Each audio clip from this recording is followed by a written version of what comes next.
this computer. Is it recording? Yeah. Every single podcast we do, it starts off with me going, is it recording? Yes, it's recording. It says so in the corner, you fucking dickhead. Hey! Hi! Welcome to the Low Origin Podcast. It's podcast number 22. It's 22, boys and girls. 22. And I am on a horse. Here we are again. Yep, we're joined by... actually, he's probably going to turn up in a different place on the screen. Paul Beechey off of down south, France and things. And Dan Joyce, who is, well, to me, he's down here. He's on a horse. The horse looks great. Cool. I mean, I just can't. I'm doing this at council and I'm on my phone, and I can't be asked to hold it for an hour and a half. It's fine. It's fine. It's whatever. You hardly say we're the most professional of people. You don't have to hold your phone to be professional. No, but usually you use a laptop, I guess, that has its own camera, and I'm just being cheap. It's fine. It's fine. It's fine. You deal with me on a horse. It's because you're using a 1983 Huawei phone. Mate. It doesn't take the best pictures. No, it doesn't. No, people are angered by photos of my vehicle right now. Yeah, man. I think we should probably go straight in on that. Like, I posted the photos of your new fitment on Instagram. Was it yesterday? Yeah, it's yesterday. Yeah. So that hasn't gone down well with. I mean, I say that. I'm just going to quickly look at insights here. Yesterday, weirdly, I mean, there's a spike. It seems that a lot of people did like that and were happy about your fitment, but it also seems that, let's have a look. Spike of just sheer anger towards the 17-inch front wheels. Yeah, I mean, we got 90 people followed us and 9 people unfollowed us off the back of that photograph that we uploaded. Yeah. Who cares? I don't care. Seemingly 9 whole people care, Beechey. 9 whole people care. Fuck those 9 people. They're not worth it. I personally think it looks great. The essence of fitment is there. Don't get me wrong. It's not the same as it was. But the essence of what we're going for. The drama you've got with my car is that those front wings have been cut like 40 mil higher than they are stock and radius for an 18-inch wheel. Yeah. So then you jam a 17-inch wheel on it, and it's just like, this don't work. No, but my car is like, if I put the arch back together, then it'll be 40 mil higher than what it is now. 40 whole millimeters.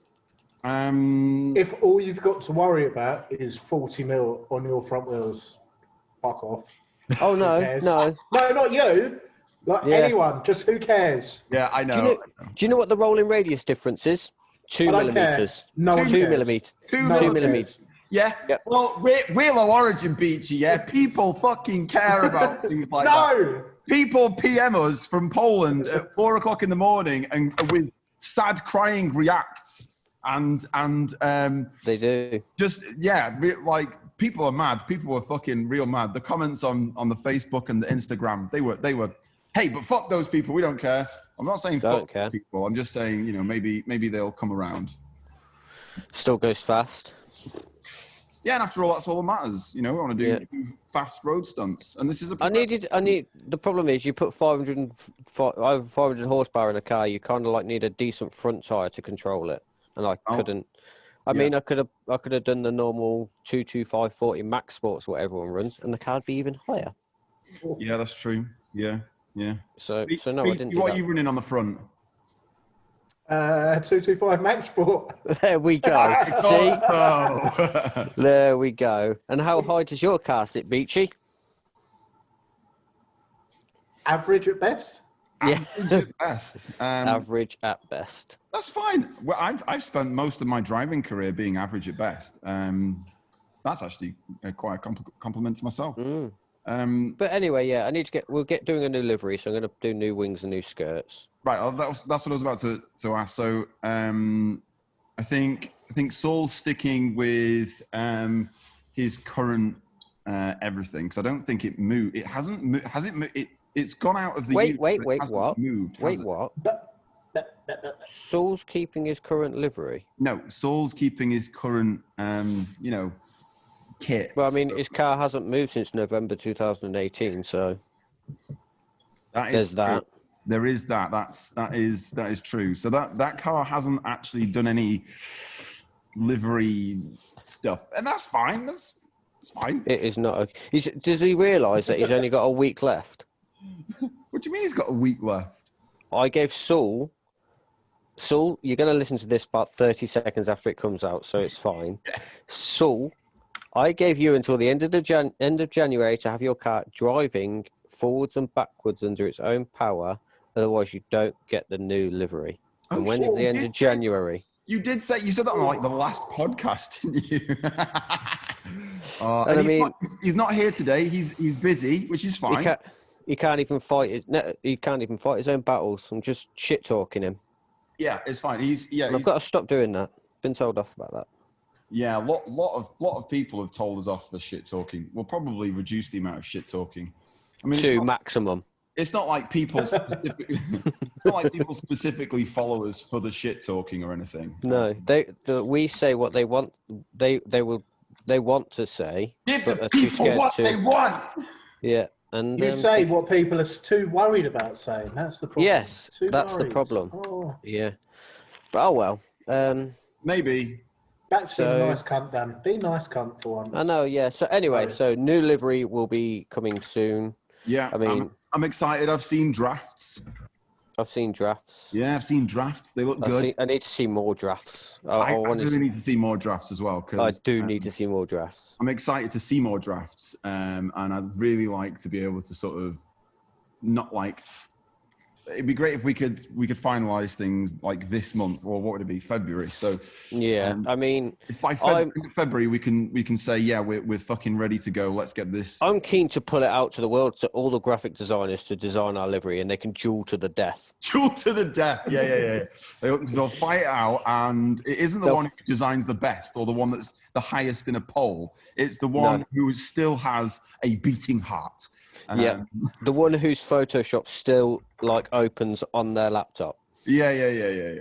They can fight away until the laptop crashes. You know, people were mad about the last livery because we pulled it from the store for the RC liveries. We got a lot, I say a lot, probably about between 5 They can't be mad. Messages on Instagram and on Facebook just saying, I was about to buy that livery.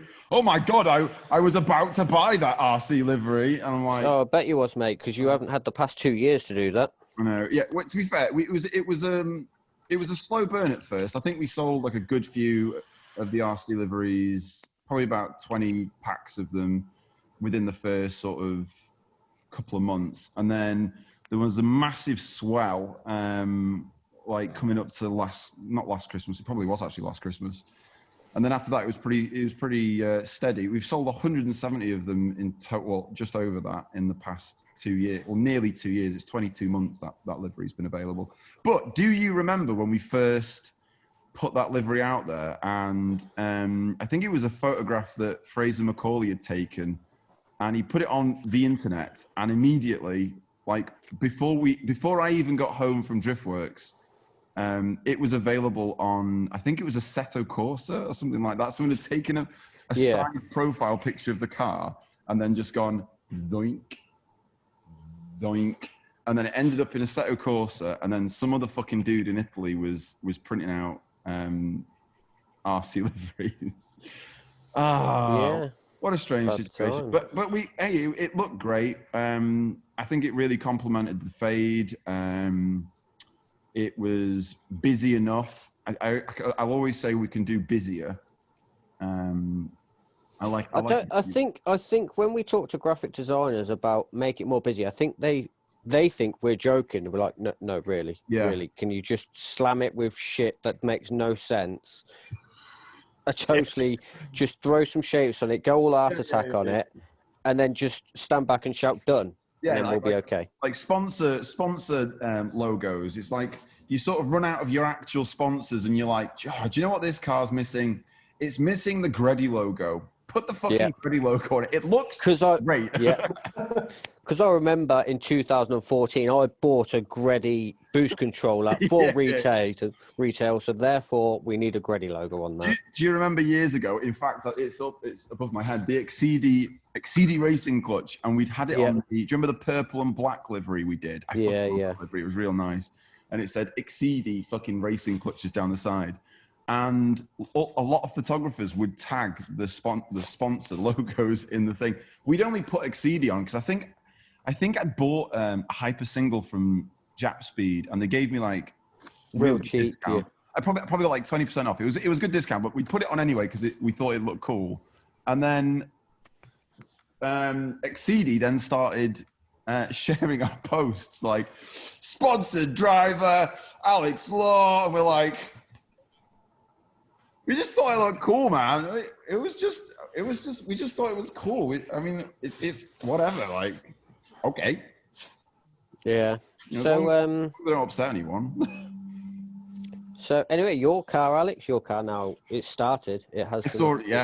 I saw a video of the engine running. It did sound like a 13B, but it was running. You wanted to hear it after I started that, because I'm guessing when you've got an adapter plate, I'm only guessing here because I haven't looked at it, there is some adjustment in the starter motor when we're up against something. Can you move the starter motor around a little bit?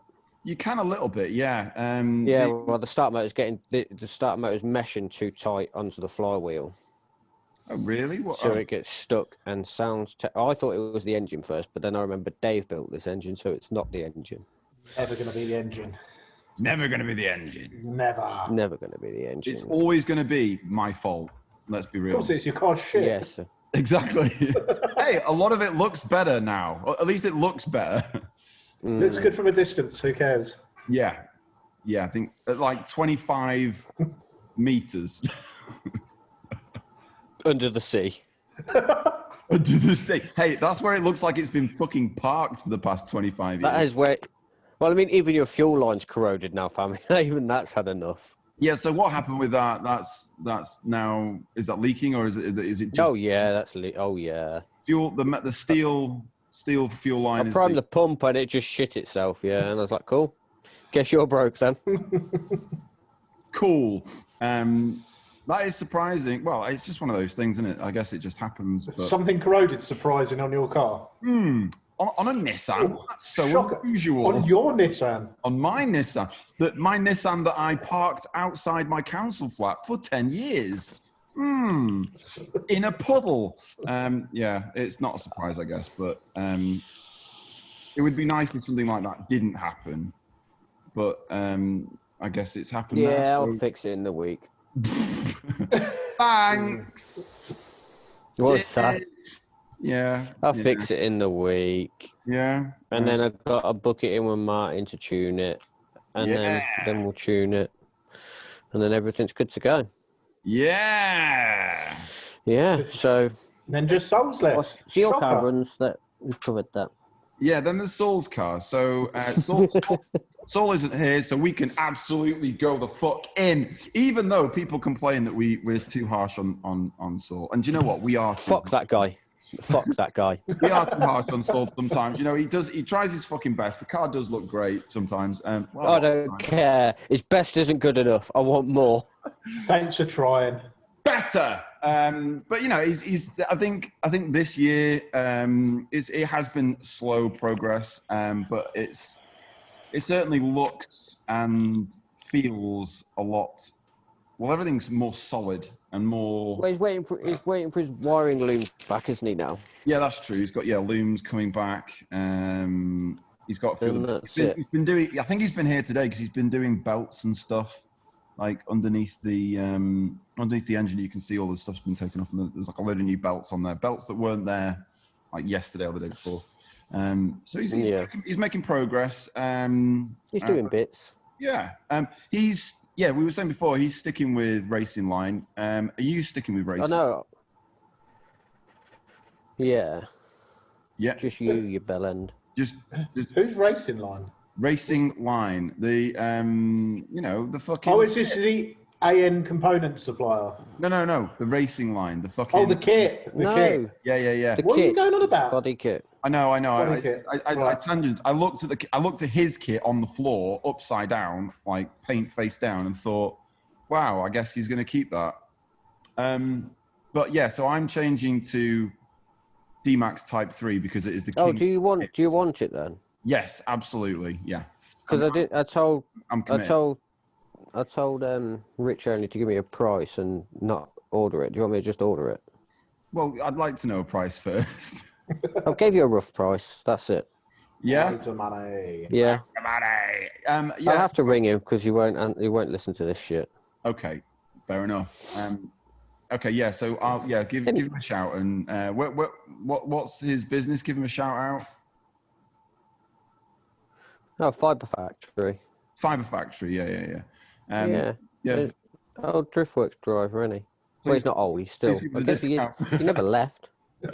Yeah. So, is there a Team Driftworks for 2021? And if so, are they competing in BDC, UKDC? I can see. No, well, I can see old Uncle Phil getting the A86 out or the S15 and doing that UK championship, the UKDC. UK now because I've got. We've established that UKDC stands for United Kingdom Drift Cup. Yes, not Drift Championship. No, competition. Drift competition. Drift Championship. Drift Championship. It's not a cup. We haven't. There's no cups anymore. We haven't established zero cups. No cups. Do you get a cup? Like at the balls? I don't know. Or... Hope. Do you remember fucking BDC 2019 trophies? Oh. No, I didn't win any. No, 2019 trophies, they were basically like, here's a potato for winning. That was pretty much it. In fact, does anyone remember BDC 2019 at all? Who won it? No. Has anyone seen, now we're on talk of competition, has anyone seen the new rules for Formula Drift Pro 2s? Pro 2 or Pro Spec? Pro Spec or whatever they're called now. But it's not Pro Spec anymore, is it? Because they're not allowed to sequential box. They've got either a H-Pat and dog box. I heard this. So this is made like lots and lots of standard gearboxes, really expensive. Yeah, and it's you're not allowed a custom steering column for some reason. You've got to have the OEM steering column, which made no sense. And they've also said to them, just to piss on your chips a little bit more, lads, you've all got to run a Link ECU. Wait, what do you mean? They all have to buy. Yes. You have to buy a Link ECU. No, they give you one. They're a reduced racers rate. Hang on. You've got people in there that have got like high-end sponsorship from like Haltech and stuff. Yeah, not anymore. Oh, yeah. Not anymore. If they want to run in that competition, they've got to run Link. Got to run Link. That sounds awfully like people pissing on other people's chips for seemingly no real reason. Money! Because I think... Well, yeah, but I think Link have looked at it. I think Link have looked at it and thought, "Hey, we're the title sponsor of yours, but people are using better ECUs in your competitions, and we don't like that. So you use our ECUs. You make that a rule." Said the man with a Link ECU. It works. Yeah. But there's better out there. That is surprising, though. I didn't know that was a rule. It does sound kind of, you see, because I always felt like the BDC, for example. There's only one. Wait there. There's only one rule I can get behind that they're bringing in. It's a 3-year plan, but you're not allowed a rear radiator. That radiator has to be in the engine bay. I like that. Yeah. Put the radiator back where it needs to be. I quite like that. It's a bit like UK drivers need to put the engine 3 inches further forward back where it used to be. Yeah, Beechey. How has your controversies gone in this week's edition of Beechey poking people for no fucking reason? It's quite a saga, that one, was it not? It was a saga, yeah. It was a saga. I don't know. I got sent that photo, that bulkhead that had been butchered. Well, let's just set the scene for anyone who has no idea what we're talking about. So I'm probably not going to mention the name. It's probably worth not mentioning the name. But a BDC driver, a very nice guy who has been driving competitively in the BDC in the pro class, yeah, super duper pro, top ranking pro. Sound guy, good sponsors, good looking car to be fair as well. He put up a picture on Facebook, and it was of the front of his car. And quite clearly, there had been some bulkhead modifications. And I didn't notice this. I say clearly because I clearly didn't fucking notice. Well, you didn't notice your strut had fell off your car, so you know there's that. Yeah, I didn't notice that there was nearly 4 inches difference between my left and right shock. But whatever. But Beechey noticed this and then ran with it. What did you do then, Beechey? What did you do? I got sent the photo of the modified bulkhead. It wasn't modified, it was butchered. The whole thing had been cut out and replaced. It does look like something else. It's just flat sheeted, isn't it? It's just flat sheet steel. Yeah, there's no it's not bead rolled, it's not done particularly nice, it's just sort of thrown together, I guess. Message of relevant people saying, if you might have a bit of an issue with this in your championship, they took absolutely no notice, didn't give a shit, didn't care less. Well, I mean, when there's a fucking snitch around. Well, no. It's not even that. It's a safety thing. Like, if you rock up with something that's done badly. Yeah, I know. Like, don't try and poke me, Alex. Hey, look, I completely owned myself years ago. I did loads of like super fucking illegal chassis modifications, and then like really, not just bad, like probably what I classify as dangerous, and then did a bad job of making it look better with like sponge and stuff. And then I put the pictures on Facebook, and I tagged Sweeps, and I tagged a couple of them and say, is this okay? And then immediately PMs were flooding in like, yo, you should delete that photograph really quickly because you've just completely fucking owned yourself. That is a no-go. You cannot use that car ever again. Quickly deleted it, and that was the end of that. Problem was, he didn't have the opportunity to delete the photo, did he? It wasn't just one photo. There was like a catalogue of... Oh, I know. Yeah. No, but the drama you've got with this is they banned Phil Morrison's car. Yes, the S15 I'm on about. I mean, they're saying, oh yeah, but like that was proper buried in the bulkhead. A bulkhead modification is a bulkhead modification. Doesn't matter how minor or major it is, it's modified. Yeah. If you're going to do it, if you're going to do it properly. Like B-roll it. Like do what you got to do. Put your reinforcement back in there. Don't just stick a bit of 1.6mm sheet across the front of it and go, that'll do.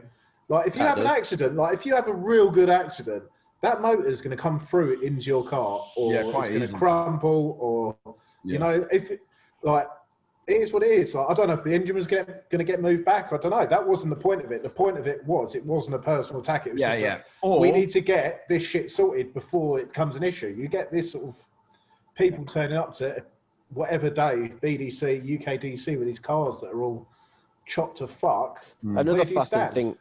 I mean, another thing they would need to bring in is this whole 5 minute, like, is Axel. I've seen Axel say it, and I've thought about it before, but I'm too lazy to actually bring it up. But that on about it, when you get a 5 minute rule, it shouldn't start when you start on the car. The 5 minute rule should start when the car is safe to work on. So, i.e., there's axle stands underneath it, and the car is locked.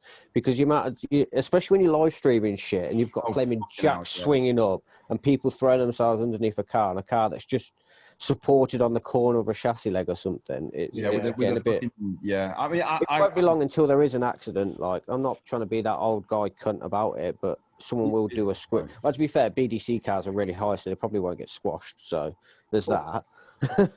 Like, the whole thing with it is, it's like this bulkhead. Like, if something went wrong, and whoever scrutinised that car and looked it over and went, "Yeah, it's fine, take it out," they'd get their ass handed to them in court if someone got hurt.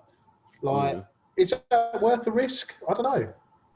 I don't think it is. Just leave it alone. It doesn't need to be moved. This comes back to the fine line between taking things very seriously, taking things sort of seriously, and just basically undermining the entire basis of the rule system that's been implemented to make the championship viable legal teams. I mean, fuck me, they banned Dwayne McKeever's car in 2019, and that's been moved about an inch, and it's been very, very well done. Yeah. I mean, that engine hasn't been sunk that far back if you look at it, and he's open about it anyway, but they banned the car for that. Yeah. They allowed him back in last year, but was it last year?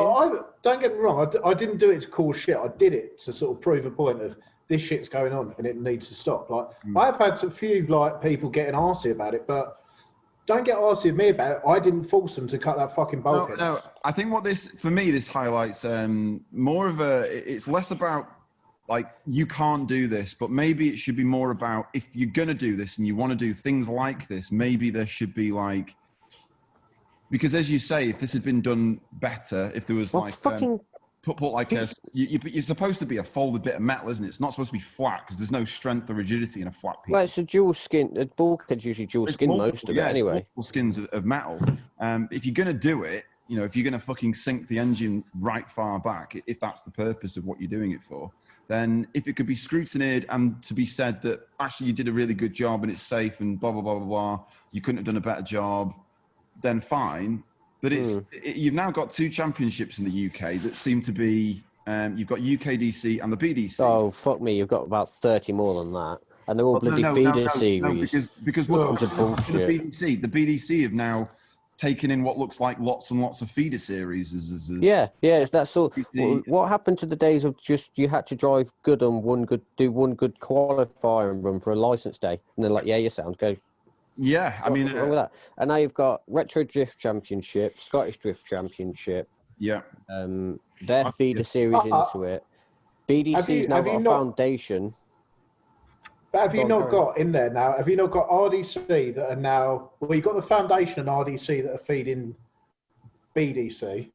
Yeah. And then technically, to get into UKDC, they've actually cleverly used BDC as a feeder series to get drivers from BDC into UKDC. So you've got like fucking 4 championships to get into the series. Yeah. No, I think if you're a seeded driver in UKDC, maybe, I think you're entitled to a spot in, because I'm driving the lower class. I ain't driving no pro shit. I ain't fast enough. I ain't good enough. You two are doing UKDC. You're doing, what's it called? We're doing UKDC. No, it's like the Pro 2, Pro-Am, whatever you want to fucking Well, none of us are pro. We're doing the lesser of the 2 serious ones. I mean, the pair of you have got about 1,000 brake horsepower, maybe more between you, and it's like...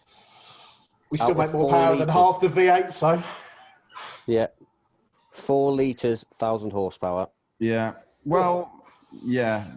It just seems to be a little ambiguous. But then... I suppose that was always how it was going to be. UKDC sort of came out of nowhere for a lot of people. Am I right in taking it? It's ran by the original people who started the BDC. Is that correct? Sweeps and Ian are doing it, aren't they? Yeah. And I've had this conversation with people personally. Like everyone, when David Egan took over the BDC. I mean, there's no one around you, mate. You don't need to mask up. You're okay. When Egan took over the BDC, and everyone's like, "Yo, actually, BDC's sick now." Yeah, like everyone's hyped for it because Dave was a really, really good hype man. He could hype anything. He could hype up the most boring battle ever, and he could hype it, and it'd make it sick. Yeah. Waddington can do the same. Exactly. Yeah. This is why they have him in. This is why they have him in Drift Masters. This is why he's going over to Ireland to commentate. This is why he's done all the UK stuff, because Waddington has that skill and that he's able to hype people up. He's got the passion. Yeah, like his passion drives like. You can tell when it comes through. Like Ian's passion's second to none. Like yeah. But I mean, we keep cutting each other off here. But UKDC will personally for me, I'd like to see BDC still carry on going well. But because Ian's the face of UKDC, that's going to overtake it purely because he's got the hype for it. Yeah. If you know what I mean, he can hype an event. I've always said this. It comes down to the immediate presentation of something like that, and Ian's he's able to talk on length, seemingly in endless, like, it doesn't even feel unnatural either, but it's just bash information, who the driver is, what the driver's doing, what car they're driving, a lot of information. Here's the battle. Here's what his take on what's happening is, and that's it. Like, having the ability I can't fucking do that. I'd like to pretend that I can, but I definitely can't. And it's not an easy thing to attempt to do, especially not in a sport quite so niche. We're not getting free season passes here. We're not sucking their balls. All right, we'll stop gobbling fucking Ian sweeps off. Yeah, we'll stop gobbling them off. Yeah. But no, it'll be good. If we start talking about this on episode 23 in depth, then we've got free season passes. Yeah, we did talk about it. In episode 21. So we'll revisit it here. So the BDC is now owned by Mac. Am I right? Yes, it is. Yeah, and it's now no longer owned by Matthew Stevens. I'm assuming it has nothing to do with Slide. No, I think Slide are a sponsor, but we all know what drifting sponsorship is. Yeah. 5%. 5%. Give me my fucking 5% off of fuck all. Come on. Fucking just knocked a load of shit off. It's and seemingly I think is Slide competing in the BDC, because I think it looks like Adam Simmons is now no longer part of Slide. Which Adam's left Slide. I'm guessing they left it all mutual, but they couldn't offer shit that Adam wanted. Yeah. And that's what it comes down to, don't it? You can put years and years into it. If you're getting very little gain out of it, what's the bloody point? Yeah, that's true. Adam's a great driver, but part of me feels his car sounds terrible. It does. Yeah. It's only because it's got a V8 in it, but it goes well, but it sounds terrible. Like, every time I watch videos of his car, I just pull it on mute and I really enjoy it. Yeah, something like with a 2J or maybe something. I mean, there's enough fucking bonnet there. Have you seen where that V8's mounted? It's practically behind the fucking turrets. It's unbelievable. But anyway, it feels like they're all seemingly all mates still. Everything's seemingly fine, which is a positive thing. The E92 raffle, what happened with that? That was part of. Well, that was. Oh well, I've seen online. I've only seen what other people have seen. Is it was Matt's car, wasn't it? And at the time that got raffled, Matt owned the championship. So now he doesn't own the championship. That makes me feel like selling the championship was kind of last minute. It wasn't like it was available or it had been available for a while. It was sort of like a conversation. I think Matt's just strolled into the fucking office. The toys have came well out the pram, and he's like, "That's it. It's a fucking sale, done." And that's it. Gone. But anyway, I think everyone got refunded their raffle tickets. Yeah. I mean, he did them well because they'd have to drive a V8, and no one wants to do that. £3.20 from driving a V8. Look, give me £3.20 not to drive a V8. Blaze it for $4.20 to not drive one. I mean, it was just. Now, was that to just drive it? Am I right in thinking that? I don't know. It's competing it, wasn't it, or do a practice day, or do something. Either way. So they've announced a load of events for this year. I think they're starting at Three Sisters. BDC. Yeah, BDC. There's a T-side. No, UK. UKDC starting at Three Sisters. Oh, is it? Okay. I don't know. I get so confused. I feel like it's about to get even more confusing. You've got the people who used to run BDC running UKDC, and they're basically trying to use the same tracks. Although it seems that UKDC have they got Anglesey on the yeah. You got Anglesey. What's the other one? Oh, Silverstone as well, I believe. Yeah. I mean, it's all good talking about all these competitions and all these rounds. There's no one going to talk about, just normal drift days and people organising them. That'd be nice. Just, a drift day. What's a drift day? Is that something you get to drive your car for more than 5 minutes and then you get to have a laugh with your mates. Is that what that is? I think so, yeah. I think what happens is you don't queue up for an hour to do one run, and then 3 dudes who used to drive that don't drive anymore now sit in the office and say, well, that was shit. And make you feel bad about everything. Yeah. Go on. See that weak-ass entry? Prick. Oh, Beechey's out again. Yeah. I mean... Beechey's on the line. Out. There is a super secret low origin event that's being tested. I mean, that's if Boris lad lets us.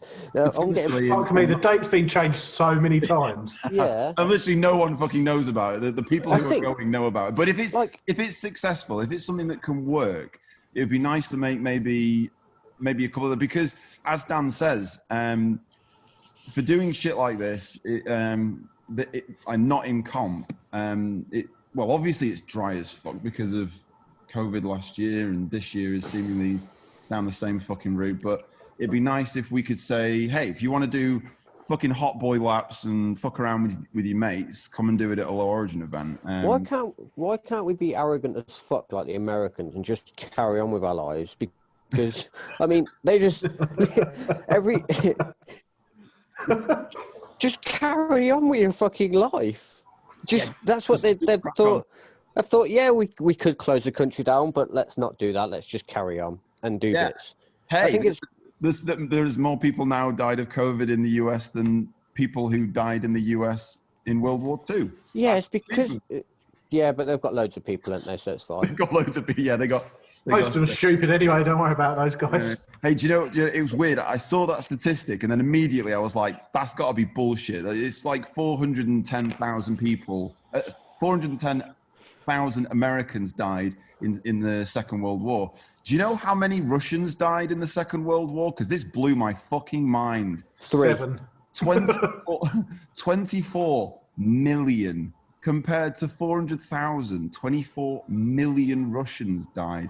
I know this is... Do you know why? I was super shocked by that. It was fucking mind-blowing. Poor fitment on their tanks. That's what done it.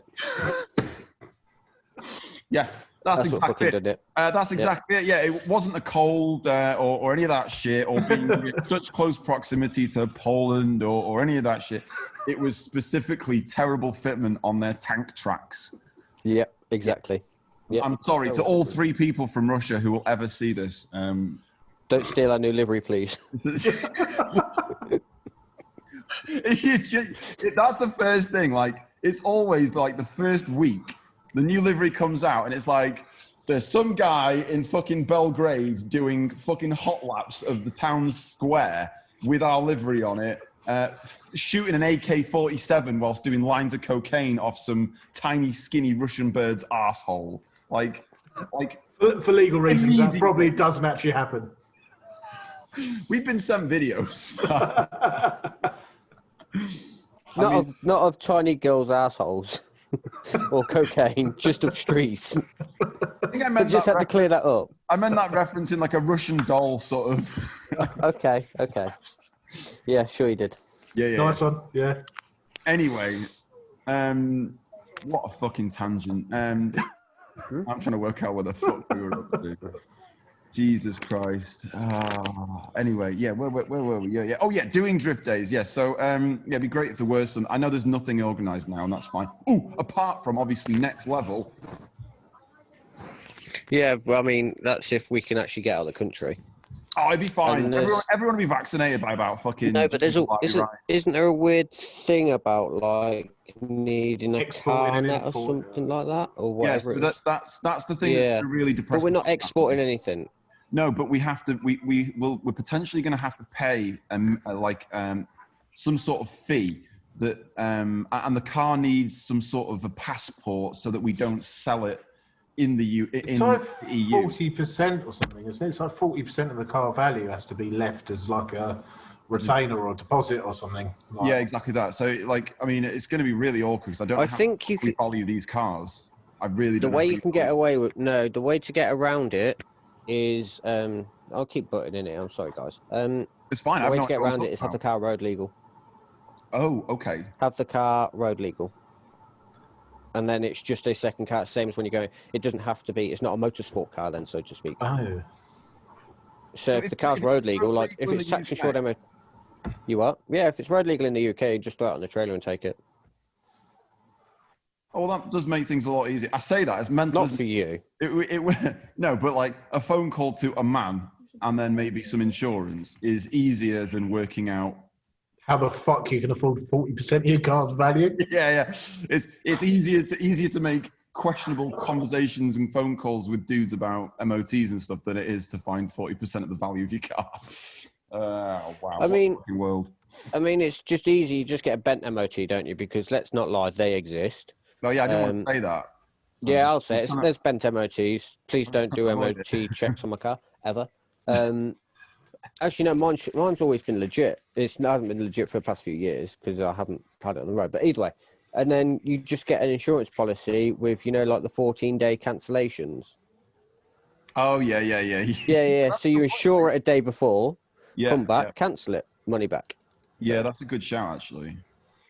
And then what else we got to talk about? It does make things a little bit more complicated, but I mean, we didn't pay any of the fucking toll road stuff, did we? No, people got done for that last year, 2019. Yeah, we got away with that seemingly. Was it? Oh fuck! Who got collared for it? It was that's with the pink. Darren. Yeah, Bloomfield.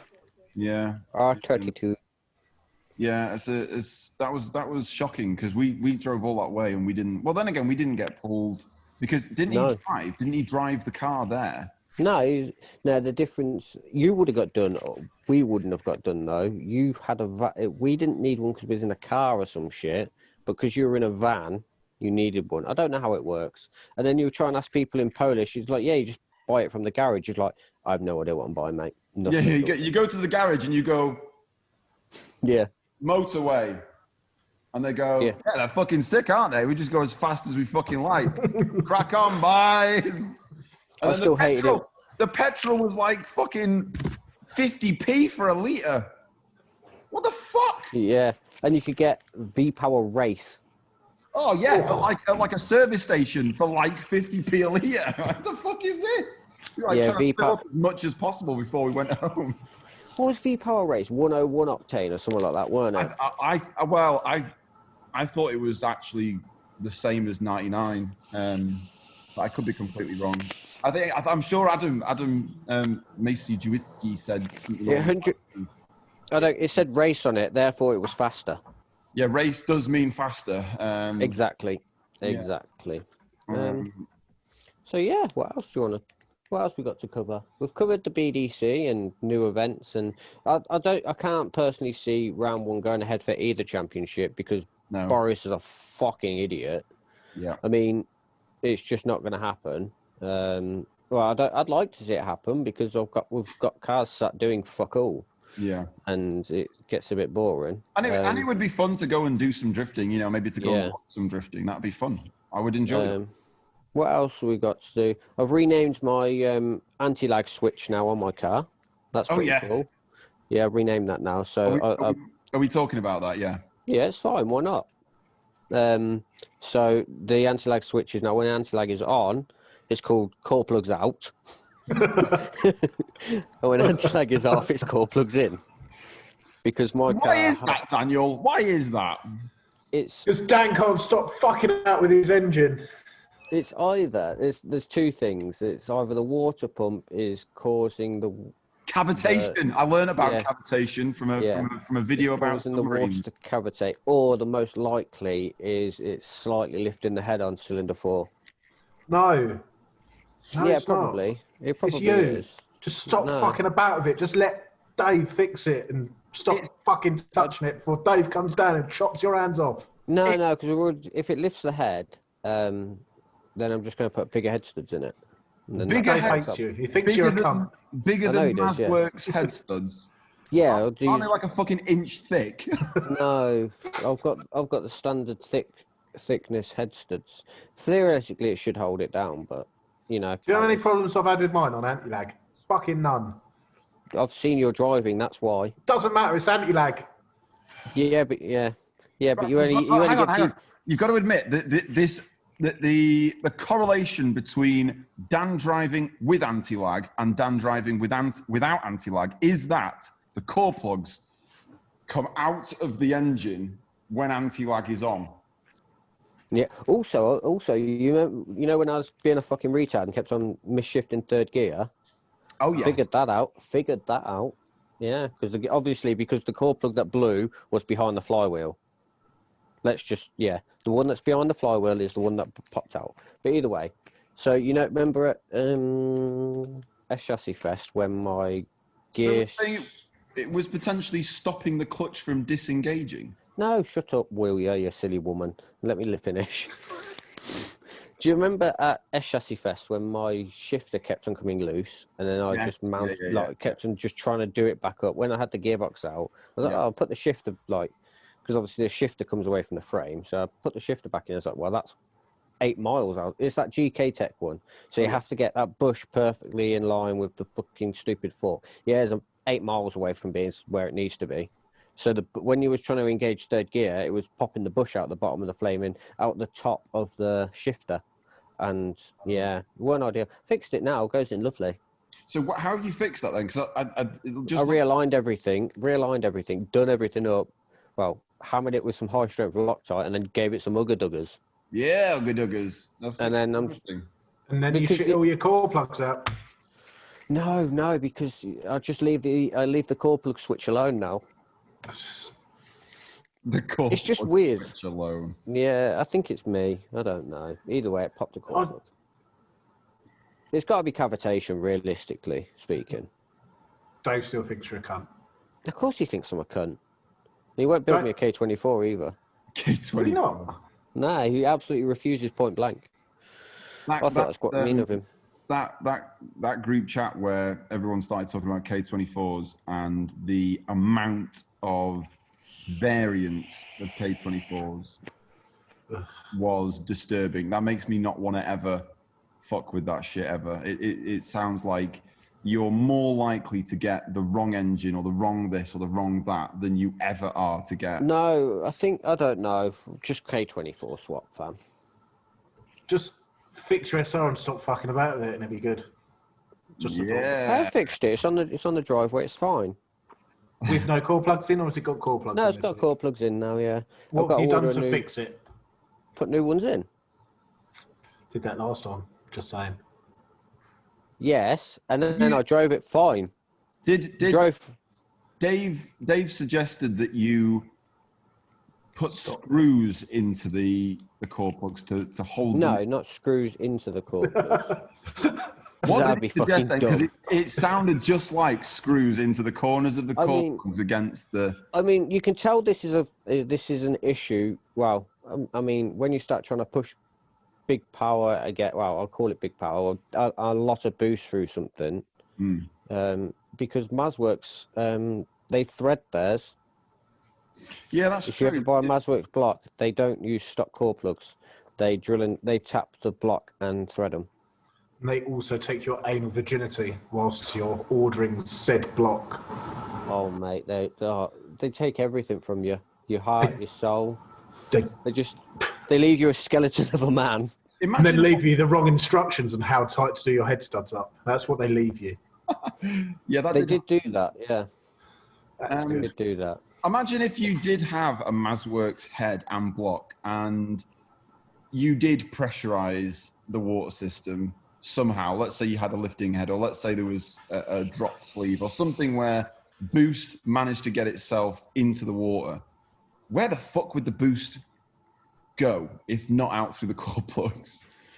Probably out of the radiator, actually. Yeah, it comes out the expansion bottle. That's why we don't think it's lifting the head, because the expansion bottle and the water pressure doesn't get high at all.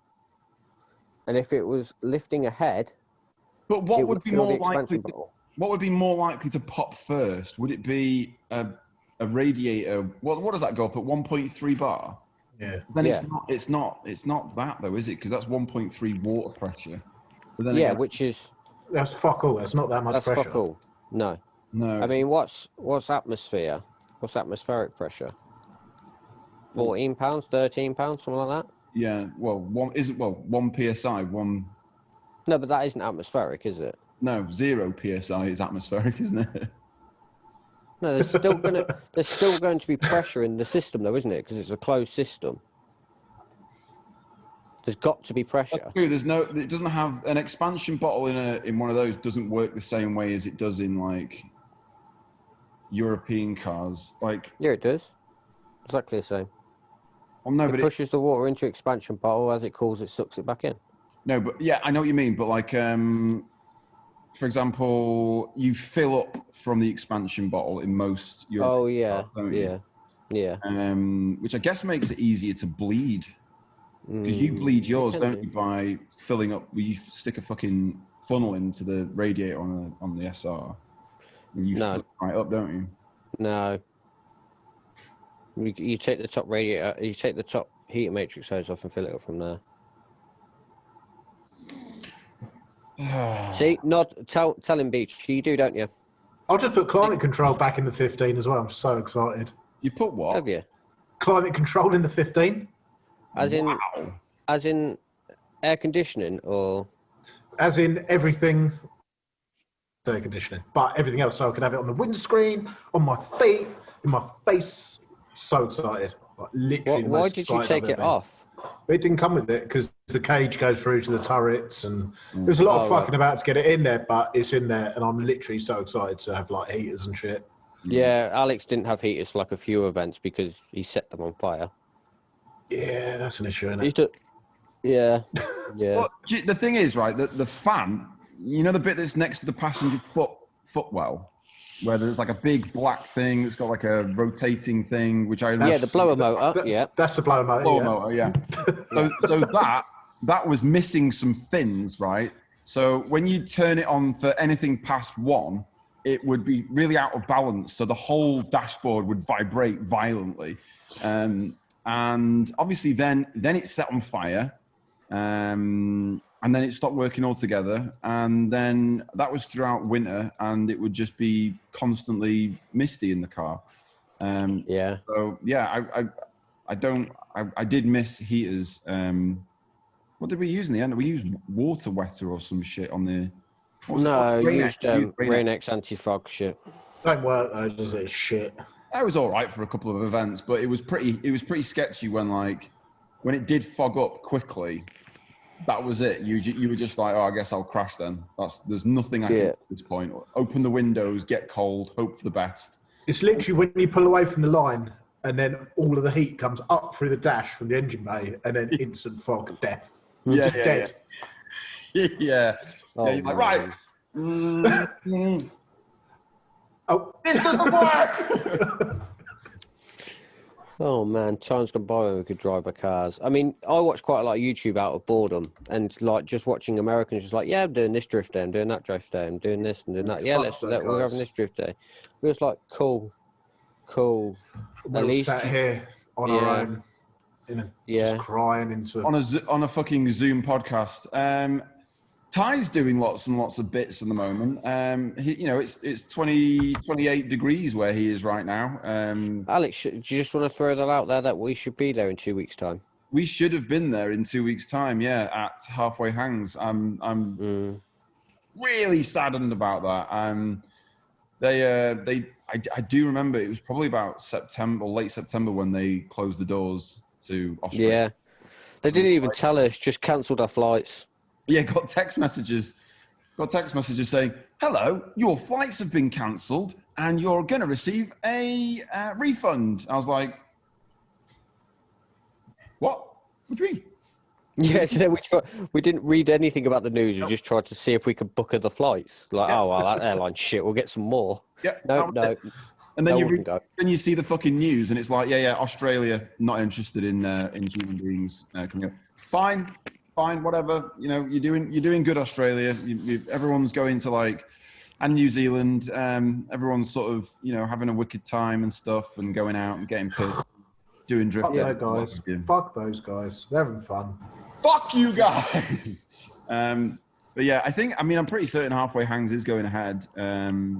I say that. I don't actually know that. I'm sure. No, I don't know. I just got sad about it all. And I'll message me. But Ty's got doing new bits soon as well. He's got new paint, new livery, new bits and bobs happening. Super excited to see all that shit going on. And who else is doing new liveries and stuff like that? Is Danny Wyman? Danny Wyman's doing new livery yet? We haven't discussed that he's left. He's left Low Origin. Rest in peace. No, Dan. oh yeah. Well, he's not dead. He hasn't left. Not dead. He's not dead. He hasn't. He's left the fade life. He has left. He's gone back to 2018, doing his own things, and stuff. I mean, we're still driving together, but we're not as a team. Well, we say we're driving together. Nobody's driving anywhere. Nobody's driving. So when Boris says we're allowed to drive again, we'll be driving together. Yeah. I'm pretty sure he's doing UK DC again this year anyway. So he'll be in I don't know what class he'll be in, but. Well, he did BDC, didn't he? So he should. Yeah, so he might be in the pro class of UK DC. Maybe, yeah. But either way, he's doing his own stunts now. I don't know the ins and outs. I'm hoping to see like him and Bastin out together again because they used to drive really well together. Yeah, it's a good combo. I think Bastin's got his car back now as well. Oh, has he? Good. I think so. I mean, where's it been? Went to Ross Dragon, I think it is, to have a new rear axle put in it. As you had another axle put in it? Yeah, I think it's had a 8.8 put in it, I think. Oh, okay. Possibly. Fair enough. That's cool. So yeah, Danny's left and doing his own thing. So Danny's having a new livery. We're having a new livery. Saul's car's going to start at some point. Do you reckon it will? No. I mean, I'm looking at it right now and like... I'm getting a phone call for sure. I'm getting a phone call. Oh, you fucked up, right? You said to him, if it wasn't ready by end of January. Now, at first, you said end of January. If it's not ready by the end of January, I'm going to take the car off you and I'm going to finish it. No, I didn't. I never said that. Never said that. Because I wouldn't say that because I've got your car and Dan Pryor's car to do. And those are the top priorities. Yeah. Oh, nice pun, Dad. Yeah. I mean, so basically, your car will be ready for mapping. If I can get all the bits together this weekend. What's left? You need a key and barrel, or I'm buying one. I'm not putting a switch in it. I don't want to. Fuck you. It's your money, not mine. It's not my budget. It's your budget. It's not my budget. I being leading shareholder, I've made an executive decision that is going on a key. You're not the leading share. Oh yeah, you are the leading shareholder. You're the managing director of Low Origin. Everything's on you now. Any as MD, you're spending the money. I'm gonna just phone Slide up tomorrow. Slide had like a couple of people says, yeah, I've got this, I've got that. People want stupid money for shit like that, you know. Insane. Is it the key? Just a key and barrel we need, isn't it? Yeah, I'm getting and the clocks. I need some Mondeo clocks. Oh, okay. Yeah. Mondeo clock's different to 14A. Yeah. What's different? What else is different that I found out today? The hazard switch. Yeah, I know that is. Is it? Yeah. Every other switch is the same, bar the hazard one. Hazard switch clocks. Well, kind of. The hazard switch stopped working on mine a long time ago. Yeah. I mean, doesn't really need indicators, does it? No, it's not like it's going to need to go through a legitimate MOT anytime soon. No. So I need phone Slide up. Slide were like the cheapest. Well, I'm gonna message Mr. Matt Stevenson. Hopefully he hasn't listened to this where I've been mean about anything. You haven't been mean about anything. When have you been? I haven't. Anything? I'm talking on the internet, so I'm assuming I'm being mean. We can make you mean. Just mention Tomo USA. Oh, people, yeah, Tomo USA. No, you can't. No, you can't mention. I will talk about this because people are being fucking idiots. Absolute fucking idiots. Right, now you're being mean to people listening to the podcast. It took an hour, but we got there. Taking your advice down. That's all that happened. No, because people are going, I've had these Tomo USA cams fitted in 2017. Are they bad? Well, no, you fuckstick. They're in your fucking motor and they're completely fine. It's just, it's fucking frustrating. Like legitimately some people who've done that. Yeah, it's just more of a recent thing. You can get the cams to work. No, like I know plenty of people that have put the Tomo 258 Pong cam. I know one person that's had an issue with Pong cams. Yeah, out of a lot of people. and that's Paul Beechey right there. Has had a problem with the 258s. They're fucking shit. Yeah, but we also know a lot of people that haven't had the problem with them. Yeah, but do they just have such bad tuners that they don't know they've got problems? No, because this is coming from our tuner. Oh, that's tuned quite a lot of them. Okay. I mean, all I would say is, do not. Don't take the risk. Just buy Tomei Japan. Just get Tomei Japan ones, and then you don't have to take a major risk. But if you do buy USA ones, it's not the end of the world. Fit them. Your car isn't going to explode. Mine still made fucking 480 horsepower. It was just down on power than what it originally was meant to be. That's a big difference, though. From 480 to 540. It's a big difference. Well, the issue we had with ours is, what did it do? A lot of compression. It had like 180 psi of compression cold, and yeah, you could put like £6. I think it was a bar of boost or something. That was it. I mean, if you've got Pong cams if you've got USA cams in a red top, you are better off in a red top than you are in a VVT motor.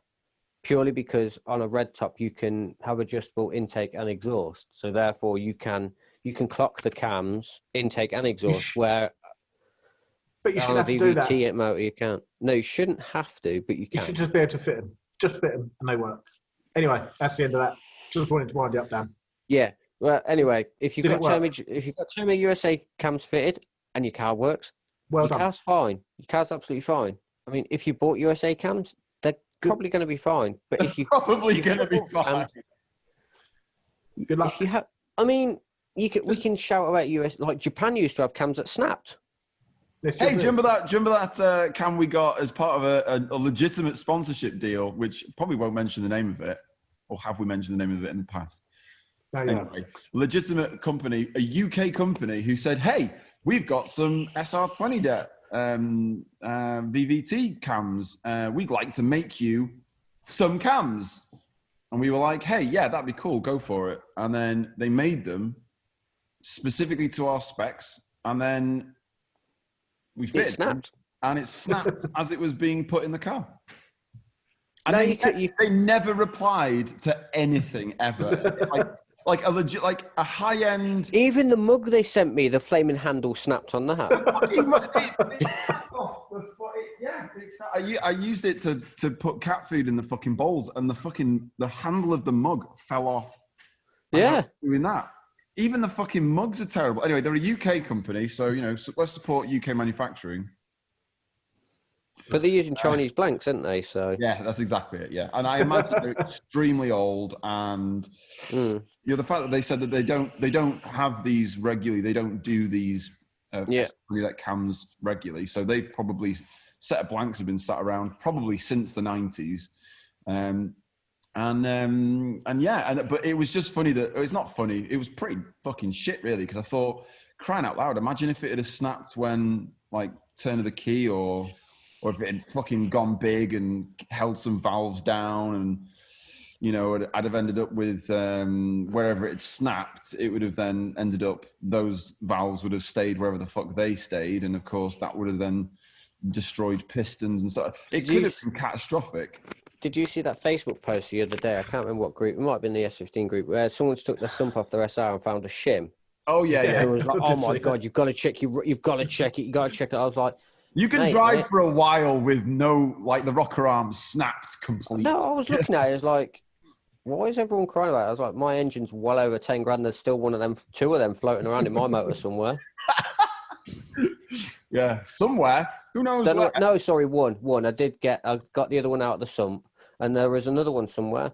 Don't know where it is. It's in there. It's happy. It's living its best life. Can you at least give Dave like an apology? Like, I'm really sorry. You might be a cunt, Dave, but I'm really sorry for being more of a cunt than you are, or something along those lines.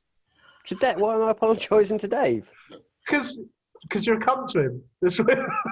I'm not. He's really nice to him. He rings him at least once a week. Oh, all right, Dave. You know that really nice engine you built me. Yeah, like I fucked about with it again, and guess what? I've broken on it this week.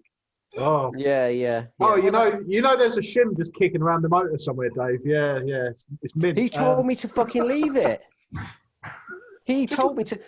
I fucking sent them the bloody photo of the cams to him and Martin, and they goes, yeah, just, like when I was at BDC, there's like, yeah, put an oil stone on it, clean it up, throw it in, let's go again. I was like, absolutely not. No, I'm not doing that. No, sir, no. And that's because it's not their budget. It's not their budget, no.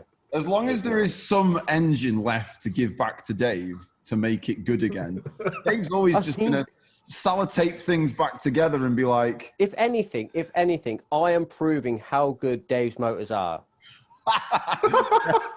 Yeah. Because I am taking the absolute piss out of them, and they're still okay. I'm royally taking the fucking piss out of that motor. Every time I drive it, royally taking the piss out of it. I think you're like Dave's surrogate child that he just didn't know about, and he's just on the quiet, just paying you off and just looking after you. Like, it's like, oh, you've broken it again, have you? I'll sort you out. Don't worry. Every time I go to your house, Dan, you end up ringing Dave at some point to talk about taking the engine apart. Now, that isn't Dave's fault. It's never been Dave's fault. His 34 looks sick, right? Because something... Right, okay, that motor, he built it for me, ran fucking mint. Yeah. And then, he built it for me. We done Mazworks head stud specs, and we lifted the head on the dyno because the spec wasn't up to spec. So I went home. The spec was not up to spec. Yeah, went home, we had a look at it, I took the head down, went back to the dyno, car ran mint, perfect. Then I fucked up by leaving I didn't screw the water drain plug in the side of the block. Oh, yeah. I didn't put that back in tight. Fell out at Matsuri, drained the water. And then that fixed that. And then the second time, then the next issue I had was when the throttle body snapped and I bent a valve. So the head came off for that. That was so bizarre and unusual, though. I mean, like... Yeah. So fixed that, put that back together. And then... It's been fine since, bar turning anti-lag on and popping core plugs. Yeah, anti-lag. But it's not lifting the head. I know it's not lifting the head, so I think it's just an old water pump and it's getting cavitation. On the bus side, do you like his 34? Yeah. I've been on the phone to him the past couple of days trying to sort wheels out for him. Oh, you got the call as well? Okay, I had the video calls and everything. I had a video call. I was like, I'm not really qualified to do this. Like, I thought it was on pretty good wheels. It was on Kiwanis, wasn't it? And he needed to run a wider tyre, saying that car's going to make power. Like, yeah, it's going to be a bit spicy, isn't it? There is a G35 1050 turbo on that thing. Is it a 35 1050? 30 1050, I think. Yeah. So it's going to be an 800 horsepower car. And at the moment, you can only get a 235/40 underneath the rear. Yeah, those are the dramas. What do you reckon on these new wheels? Why? What's he got? Yeah, I like them. I don't know what they are. I don't know if he's going to stick with them yet, is he? I don't know. He's got the same wheels as you at the moment, Alex. Oh, really? Mm. Good G7 choice. R2Ps. Good choice. But I don't know if there's going. I don't know if he's keeping them or not. I don't know. They come in some good sizes as well. Talking of good sizes, people are now arguing on Instagram at this moment in time over the size of yours are Kiwami 2P CR2. No, the CR2. Oh, what the fuck are they? Yours? What, mine? Yeah, they are Kiwami. They're called CR2Ps. CR2Ps. So you've now got a 17 by 9.5. 9.5. ET0. ET0, and it is obviously 5 by 114.3, which seemingly on the Driftworks website doesn't exist. Yeah, but that's not to do with, that's not saying they don't do them. That's just saying Starkey's got a little bit slow. Maybe, yes. Hey, Starkey, you won't listen to that. Maybe you will actually. If you did listen. Starkey does listen. Oh yeah, he does. This is where he gets his information. I love Starkey. Starkey's the coolest dude ever. You phone him up, he's like, "Hello," like just have this question of Starkey. Hello, hello, how are you? Like it's so solid. I love it. Yeah, to be fair, I only ever ring Starkey or Fraser. That's it. I'm just like, yeah, I'll get a story out of either one of these. Yeah. Apart from, I try not to talk to Starkey as much because he keeps trying to talk Phil into putting a V8 in that orange S15, and I am not down for that. I am not down for it one bit. I know he's had issues with the SR. I know he's had issues, but I mean, just Just get one built properly and don't put a V8 in it. Job done. There, you know, like, oh man. That S15 needs ideally it needs a new engine loom in it because it was hacked before we started it. It was Scotch blocked together from Japan because it had a straight cam SR in it. So a Japanese straight cam SR wiring loom, you know how bad that was. Yeah. So it needs a new loom in it, and I think the engine's good, but I don't know. I'm not 100%. Possibly needs a proper built motor. No matter how shit that SR is, it will still be better than the V8. Oh yeah, 100%. Yeah, fucking great. Anyway, how do we get there? We talk about Starkey. Starkey listens to the podcast. Hey, Starkey, update. Hey, Starkey. Richard Starkey, manager of Driftworks, doing things. Update the Driftworks website. So people. But yes, they're from Driftworks. That's where you get your work wheels from if you are from anywhere. Well, mainly Europe, I'd imagine. Yeah. Like. Yeah. Yeah. Yeah. Yeah, Europe, basically. You can buy them. I think there will be American dealers, won't there? I reckon there probably is. Yeah. Maybe one or two. I haven't heard of any, but you'd have thought there would be. Yeah. But either way, yeah, that's where you get your wheels from. Yeah. They sell other wheels, but don't think about them. They sell JRs. They sell rotor. They sell. Look at that rotor there. That Volt. No, that's a JR. JR. See, we're just proving what JRs are good for. Holding airlines. Oh, absolutely nothing. Available in the store now. What else do they? What other wheels they do? I think they do. Oh, they do those Ebola. They do Ebola. They do rotiform as well. But they do rotiform. Yeah. What is it? Is it called Bowler? Yeah, Ebola. Yeah. Bowler. Yeah. Yeah. Do they do rotor? They still do rotors? Yeah, I think so. They do them all, don't they? 720 and all that malarkey. Cornered the market in it. I mean, to be fair, 720 isn't actually a replica wheel, is it? No, that hasn't copied anything. Then it's a real tough one, isn't it? Because like when you say a replica wheel, like the wheel that's behind Beechey right now, that to me looks like a bit of a Volk. What would it be called? That would be a TE replica. Yeah. Like a TE with a bit more dish. Yeah, I think it's the multi. I can't see properly. It's the multi-fitment bit, the multi-spoke bit. It also, they come with dish like that. Again, I can't see. It could be the actual hose. No, they're 10.5 ET12. That is. Oh, big, so strong, so powerful. But like, there's airline's got so much power in it. It needs a big wheel to hold it down. There's companies like Kansai who make. You know. I'm not getting behind this at all. I'm not. Look, I'm just saying, right? I'm not getting behind it one little bit. I think is it the tandems? Is it they're called Kansai tandems? I don't know. Like you look at their wheel, like you're like, okay, cool. You make your own wheels, and that's cool. That design's not. They do like 2 or 3 designs, like 2 designs I think that I like. But then you look at that, you're like, oh, cool. They do a 2-piece custom forge. Their prices start from $900 per wheel. Yeah. Now, they ain't established enough to be charging that kind of cash money. That's a strong... Where are they based, you reckon? For me, anyway. US, they sound... Americans. America. They sound American. I mean, Harley, who's in this unit with us, the wheels he's bought I like. Yeah, now what are those? Those are called... I'm just finding them now. They're called wheels, Alex. No, you know what I mean. Kansai. What them hoops called, blood? Aren't CST Hyper Zeros, whatever they're replicas, are they not? I don't know. People get really arsy about that conversation. Yeah, well, but then it goes to the sort of... There's lots of like genuine wheel companies. Yeah. Who have also all pinched each other's design. I mean, how many fucking versions of the... I mean, do you remember my PS when I had it on SSR clusters? Yeah, that was it. Yeah. They were SSR clusters, and everyone's like, "Oh, sick, Equipo 5s." Like, no, they're SSRs. They look exactly the same, but 2 different wheel companies make them. Yeah, that's the wheel I'm talking about. It's them boys. I like the look of it. It feels a bit GTR 34-y. Yeah. could be chatting shit there. That's not a particularly aggressive. Well, it's relatively aggressive. I'll turn the phone. You can't turn your phone to show us the concave, Alex. That doesn't work, mate. But yeah, I mean that's a good looking wheel to me. I was tempted to go for these for the 300 because a new set of those was a similar price to the second-hand Kwame's that I ended up with.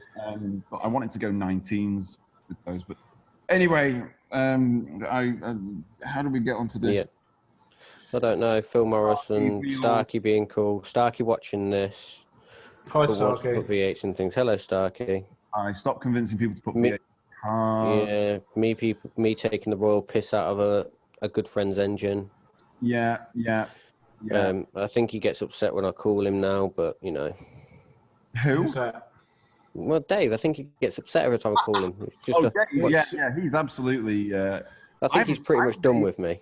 I'm amazed. I think he only answers the phone these days to sort of like reduce. Just take pity on you. Yeah, to reduce his own anxiety. Like, so Dave sleep that night. Like, if Dave went to sleep of an evening or went to bed with a missed call from Dan Joyce, Dave ain't sleeping. He ain't sleeping. Let's be real here. I mean, how could you? You want to? It's got to a point where I've had to not tell him when I'm going to the dyno because I know how worried he gets. He does. He genuinely gets really stressed. He gets really worried, yeah, and stressed when you're at the dyno. Part of me really likes that though. It means he genuinely cares. It's like he does because he'll ring me like every drift day as well, making sure the car's working and stuff's cool. And what have you taken apart today, Dan? What have you taken off it this week? I'm fucking sick of this. Nah, I think I'm pretty damn sure the car's mint now. Pretty damn sure. I can't see. That's a fucking quote to start the year off with. Yeah. Well, the car, I think the engine. Well, the engine's got to be mint. There's no dramas with it. It's had new cams in it.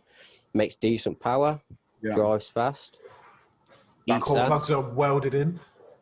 Should we just briefly, because on your car, should we briefly talk about why you've gone 17s and why they are where they look like they are? We've already been over it, have we not? Yeah, maybe on another podcast. No, I think we went over it earlier. Like half an hour ago, we went over about how Dan chopped 40 mil out the front of the arches. No, it was about the offset and the fact that there's now how big's the front spacer now? 45 mil. What? 5 mil. Oh, I can't talk about it. You can't talk about it. No. Okay. Well, I can if you want, but like the insights came from third parties that Voldemort and stuff. Yeah, shall not be named. No, but yeah, well, it worked really well on 18s. This like the destroyed eye knuckle setup, the big spacers, the big camber worked really, really well on an 18. The problem I had is dialing grip into the rear. I couldn't get no bigger than a 225, 35, 18-inch front tire on it without raising the car. I couldn't get it on. You cannot get a motorsport. The best tire I could get was a Rain Sport, yeah? But when you're putting a 265 Zestino or Westlake or something on the rear at 18 PSI cold pressures, all it does is push the car forward. So the only option, well, there was options of, I could have raised the car. Or I could have... I'll pretend I didn't hear that. I could have raised the car, but no. So I went to a 17-inch wheel because I can then run a 235/40, a bigger tyre, with a semi-slick Zestino. Yeah. And keep with... I think, like, the rolling radius is like... I think it's like 8 mil or something like that. But the actual arch gap, I gained... It sits 2 mil taller, basically. Than it did on my 18s. 2 whole millimeters. Yeah. You've broken the internet over fucking 2 millimeters. But yeah, the drama is like I say, I bought them wings from Origin, they did not look like I could not get the wheel to fit properly. So the only way I'd done it in Driftworks. The only way we'd done it is me and Starkey again, and Fraser, because Fraser was actually there when I was building that car, because I built it in Driftworks. I made Fraser do his whole shift at work and then stayed till like 11 o'clock at night to help me build my car. We chopped the arch really, really high and radiused it to make it fit an 18. And Now it looked great. It was. So now, yeah, I think when I get a new wing, I'll radius it to a 17-inch wheel, and that'll be that. Are you gonna go with the same size wings? Are you gonna go for a bigger wing? Yeah, I'm gonna use the same wing and radius it again, right? Because they're the only ones that work. Like, I mean, I've got an S15 running. In respect, it's 9.5 minus 45 on the front. Yeah, that's hard work to do on an S15. Yeah, without big wings. They're quite a narrow boy, aren't they? The backs are quite narrow. Yeah, they're shit. Absolute dog shit. And you can't really get away with pinching rear fenders for stuff like that at the back. It is a real. Oh yeah, well I have. Piss on doing anything S15 wise fitment is. Oh, it's bullshit. I remember do you remember when I was first building my S15 and I bought a 9.5 a 17 by 9.5 for the rear, thinking they'll go on with a roll, no drama. They were about 8 miles away from fucking fitting. Yeah. It was just bullshit. Your first version of doing the rear arches as well, where you made these beautifully like metal arches for the S15 were sort of like sides of bin lids that have been cut to the shape of the side of the wheel. And then very quickly you just sort of backed out of that entire situation. Do you know why? Because it came to that was fully complete, and then I was like, now I need to add body filler, and I can't be bothered. It was way easier to buy a set of fenders than it was to fill that. Yeah. Are those arches still underneath there, or do you? No, they're gone now. They're long gone then. Yeah, they're gone now. They've got to be, haven't they? I'm just looking at the comments from people on that post. I've got crying, sad faces. I've got a guy called Marcin who's just put so wrong. I've got it wrong? a guy called Ross, sad reacts only.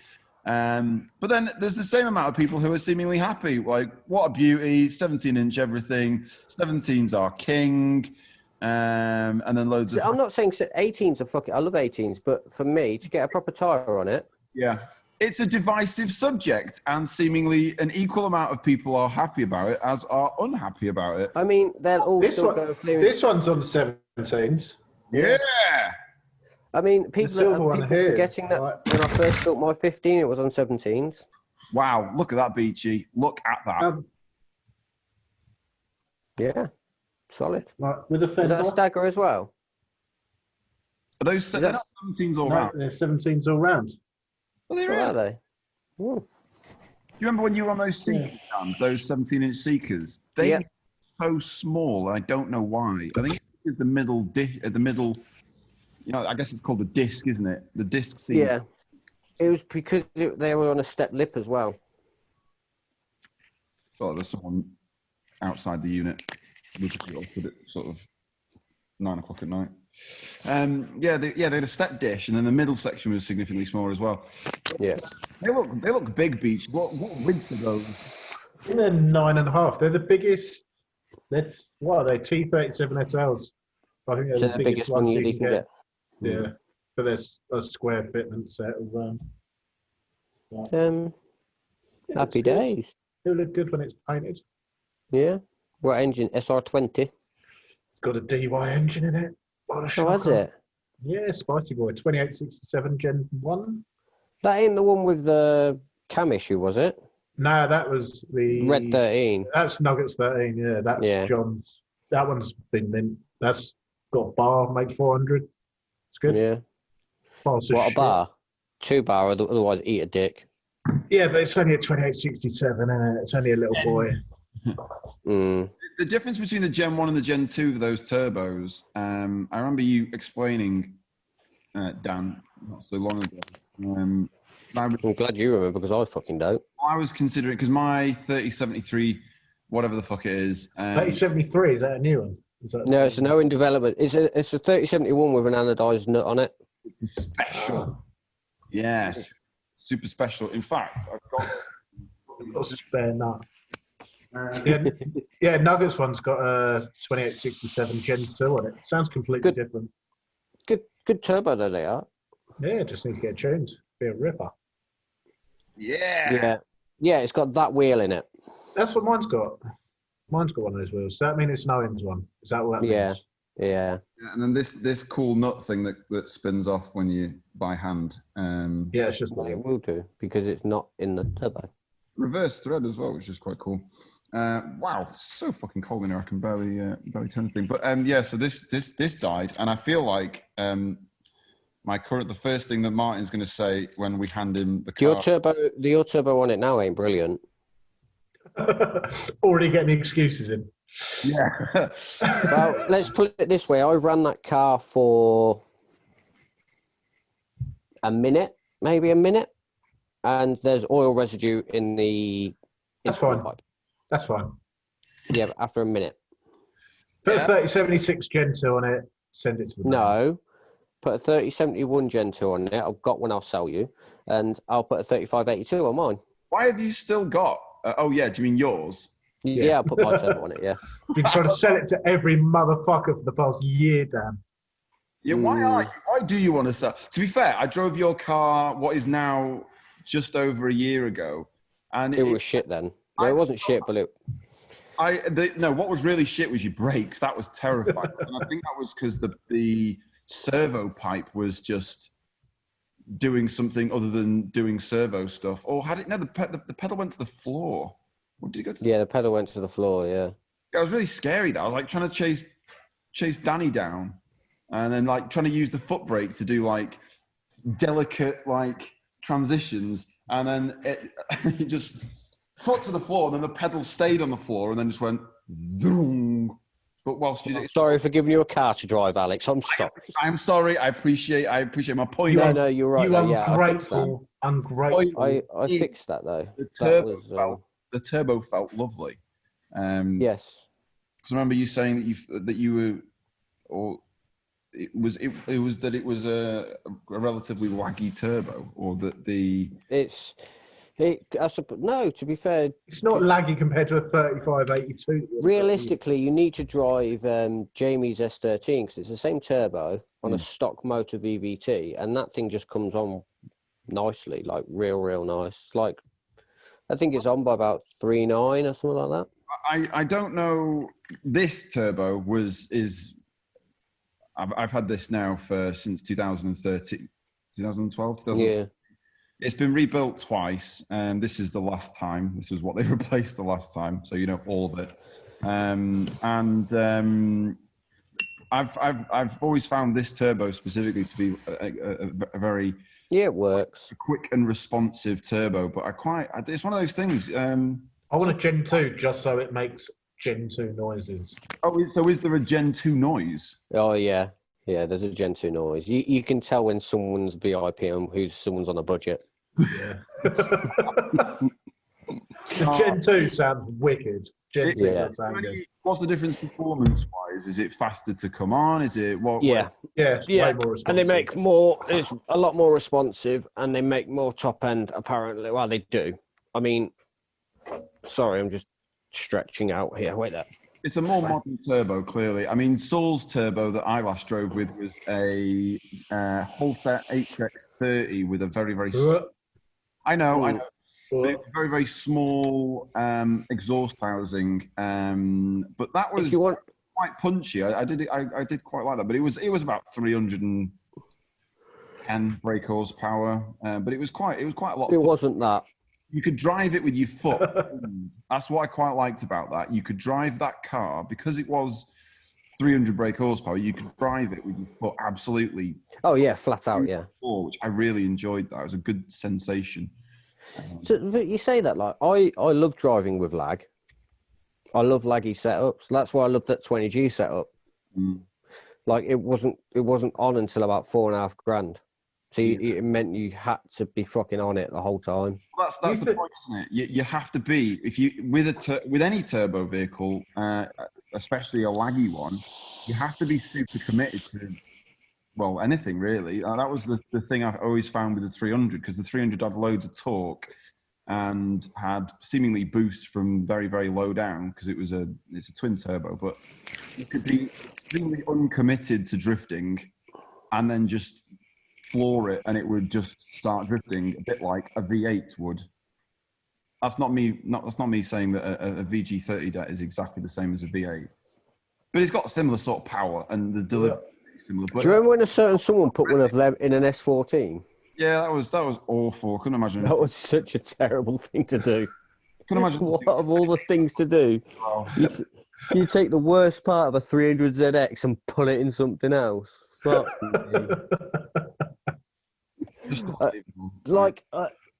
Do you watch? Have you ever watched Jimmy Oakes, the YouTuber dude? Jimmy Oakes? No.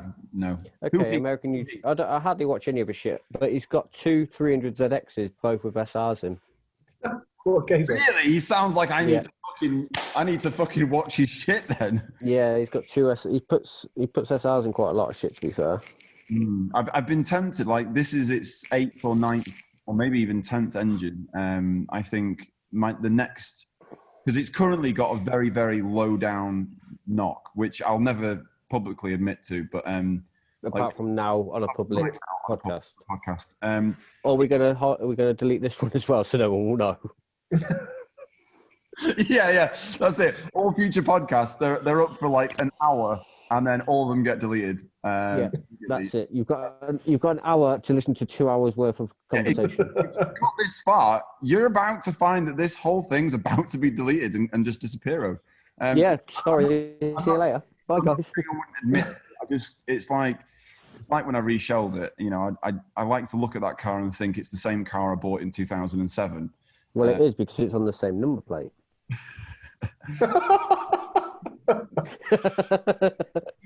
Yeah. But the only things that are truly the same are the VIN number. Did you do the VIN number as well? No. I legit. No, I'm joking here. It's on a different number plate. It's on the same number plate, and I did it legitimately, and it was really fucking depressing. You have to MOT both shells. So I did it at a point where I had 2 shells, one a mint one that was completely, was mine, was completely fucked and definitely couldn't go for an MOT. But in order to move the plate from the old fucked one to the new one and then reshell the vehicle, I had to MOT both vehicles. Yeah, because to get the number plate on retention, it has to be MOT, don't it? It's weird. Yeah, really frustrating. And you know, I remember thinking, like, I'm having to do something fucking stupid and dodgy and sketchy so that I don't do something really stupid and sketchy, which is, you know, essentially ringing a car. But it's not ringed. It's legit. It's got the original VIN plate from the car that I reshelled it into. Yeah.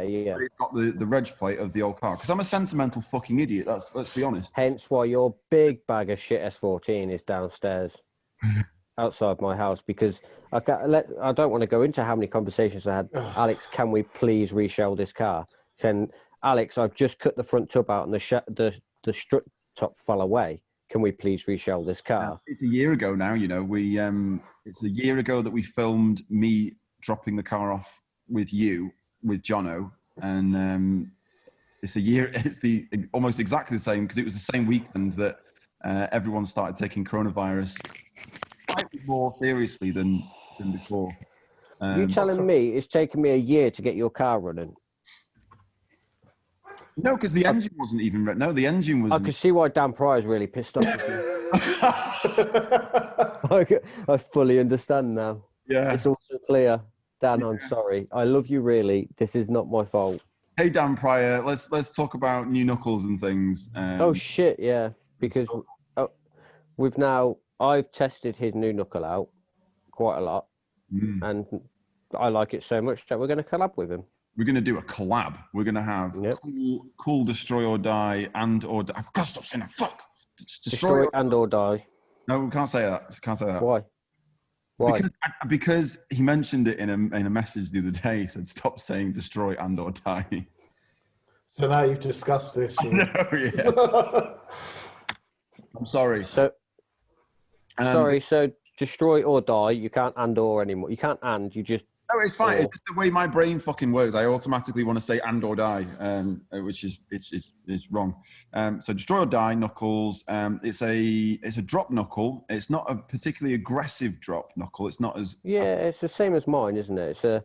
It's not as like some of the other drop knuckles. It's a 30mm drop with a 45mm fucking roll center correction. That one, yeah. Yeah, 45mm roll center correction in it, and they just drive amazing. Yeah. I think they're a really good compromise between. I mean, insert a photo, which we won't do here, of my car in full lock, which won't happen. Yeah, it literally is. I mean, what are they like compared to Geomasters?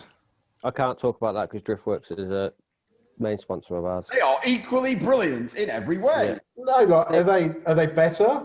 Like They're different. So for me, Geomasters are 50mm. And where Driftworks have 0 Ackerman in them, so both wheels will turn, it'll be exactly the same angle at full lock, yeah? So your lead and trail wheel will be exactly the same angle. Whereas these have about 3 degrees in them, so your lead wheel will be on more angle than your trailing wheel. Which scrub. I mean, Driftworks, Geomasters work amazingly if you're on a very, very good track tyre, if you're on a tyre setup like that, you could allow it. But when we were using Geomasters, I mean, we were using fucking 225 Nankangs on the front and going, oh mate, the knuckles they don't work. But it's just the fact we were using 20p fucking tyres. The main problem is that I found I was constantly steering. I think the drop may have been a major contributing factor to that, but I spent a lot of time steering, and that sounds stupid, but if you know what I mean, I was constantly steering through the turns. It's hard to describe. You can't let go of the wheel. You have to feed it through. I mean, it's for nearly 10 years. That's how long I've had GO2s for. I mean, it's worth noting that we're on about GO2s and not 3s. Yeah, GO2. Yeah, that's why I've got my 15. I've got GO2s, and you got 2s on the 15. Mm. Yeah, but you're coming from Wisefab as well, so anything's better than that. What? I can't even believe you fucking done that, you weirdo. Nah. Absolute fucking strange guy. These French people, man. It went. It didn't last very long, did it? It's just different. Like I said, I've been very used to quite an understeery sort of initiation with my car. Now I'm not going to say that's down to the Geomasters, but it's certainly down to the way I have driven and the tyres that I've used on the front. And I'd say maybe a little bit of vagueness because of the tyres, but I don't know. It's hard to describe it. It's just different. I've driven with both. I drove Dan's car with the Destroy or Die, and I drove with the Geomaster 2s on Dan's and on mine in the past. The differences are very, very subtle, very, very subtle. But basically, I think it's more down to the Ackerman angle on the 2s, and like 2s to the Destroy knuckles is down to they're not both at the same angle on full lock. Yeah. So, either way, I really, really enjoy. I mean, I run Geomaster rear knuckles.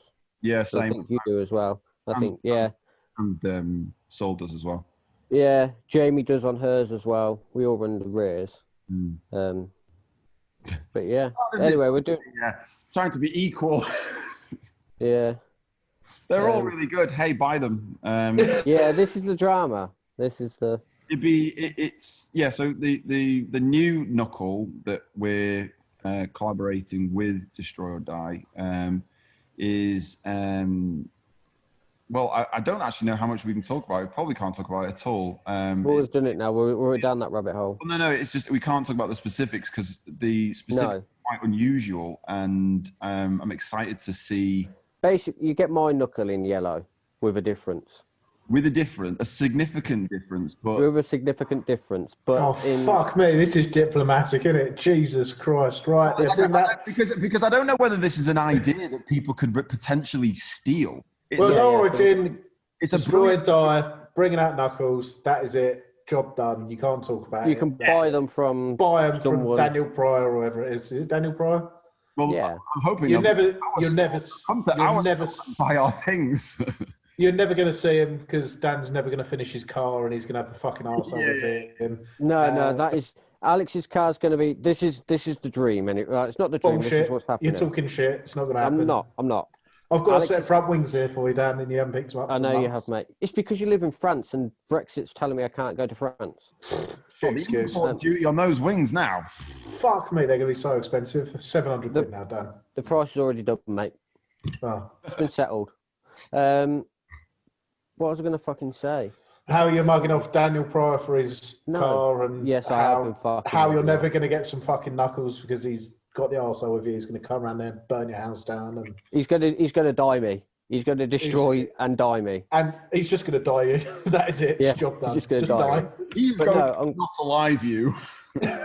I've got Alex's car in because I've only got a carport outside my house. So Alex's car will be finished by. You just said the weekend. The end of this weekend, depending on weather. And then all I'm going to do is because where I've parked Jamie's 15 and Dan's 13, I struggle to get them out of there just to fucking work on them, then get them back there because they're on gravel. So anyway, take Alex. If Alex's car drives out, it can get fucking snowed and rained on. I don't care. Fuck that car. And then get Dan Pryor's in, swing the engine in because I've got the engine built. The engine been built for fucking ages. Seized. It's sat for so long, it's just seized. No, it hasn't. I used Dave's special. No, it hasn't. God, Beechey. It's fine. No, I've turned it over plenty of times. By hand? Yeah, you just put oil down the bottom, turn it over. That's nice, yeah. You could have just put it in the car the amount of time you spent cranking it over for the past 6 years by hand. Look, me, or then it would have been outside in the elements. At the moment, it's in a warm fucking workshop. Oh, nice. Wish I was. It's fucking freezing. It's freezing, isn't it? We should probably... How long have we been... No, fuck you guys. I'm in my house. Fuck you, Dan. The video but you won't remember this, but years ago, probably about 8 or 9 years ago, there was a video of Johnny Tipping starting his newly SR20 S13 for the first time, and it was cranking over. This is this video. You know, you did these videos back then of someone starting a car, and you hear it, chin, chin, chin, chin, chin, chin, chin, and it's fine. And then Sam gives it a bit of a blip, and he goes, like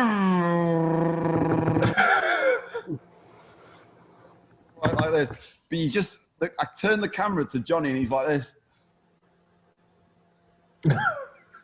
And then I stopped the video. But that's it. That was like, nobody talked about it because nobody really realized what was it. You could just about hear it in the video. But that was an engine from Drift Garage in Derby.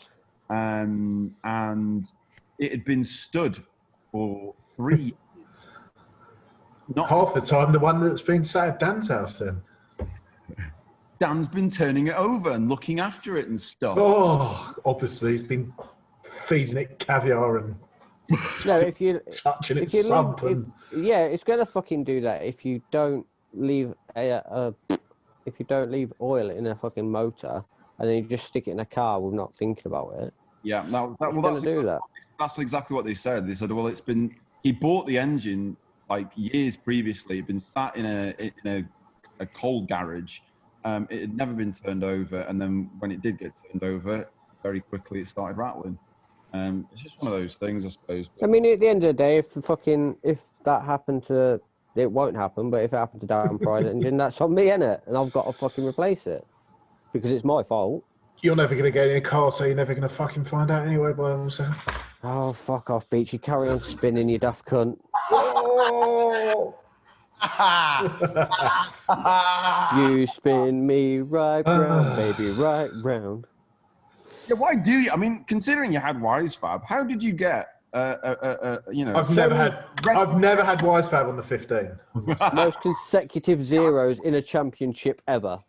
Don't care. I'm sure you had Wisefab on the 15. Never had Wisefab on the 15. I shouted at him when he was reshelling. Fuck you, Alex. Fuck you. I just don't pay attention. That's the problem. So what was your excuse then? I mean, car was shit. Job done. Not enough seat time. No, there was a lot of things wrong with that thing. Let's be honest. We went over that in a previous podcast that no one's ever listened to. They had a fuck diff, job done. Yeah, I did. Yeah. Oh yeah, I remember. Yeah. No one will ever hear or see that podcast. So, okay, cool.